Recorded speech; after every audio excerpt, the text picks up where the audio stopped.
based on true events.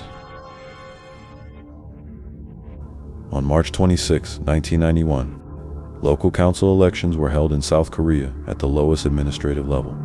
The government declared this day and the previous one as holiday. On that day, 6 boys from the city of Daegu set out to climb a nearby mountain to collect frog eggs. One of the boys hadn't had breakfast and decided to return home to eat. The remaining 5 boys headed into a nearby forest on Mount Waryo. The boy who stayed behind caught up with them at the foot of the mountain, but for some reason refused to join them. The children never returned home. They were last seen around 2 p.m. as they entered the mountain. The disappearance of 5 children in South Korea, where such cases were extremely rare, caused a national outcry. Numerous police officers, soldiers, and local residents took part in the search for the frog boys. The mountain was searched 500 times. Then President Roh Tae-woo personally oversaw the search efforts. Numerous leaflets with photographs of the missing boys were distributed. Volunteers walked the streets carrying portraits of the children.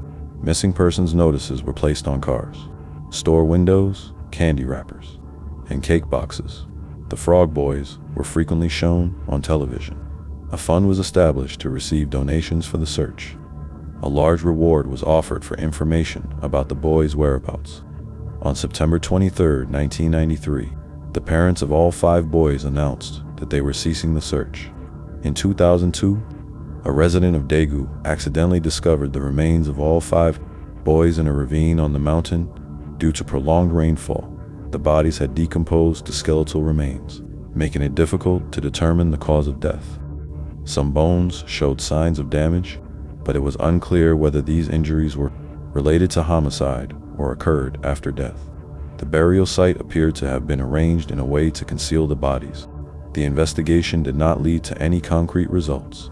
Initially, the police suggested that the children may have died from hypothermia or as a result of an accident. However, after examining the remains, it was determined that some of the children had signs of violent death, such as skull fractures.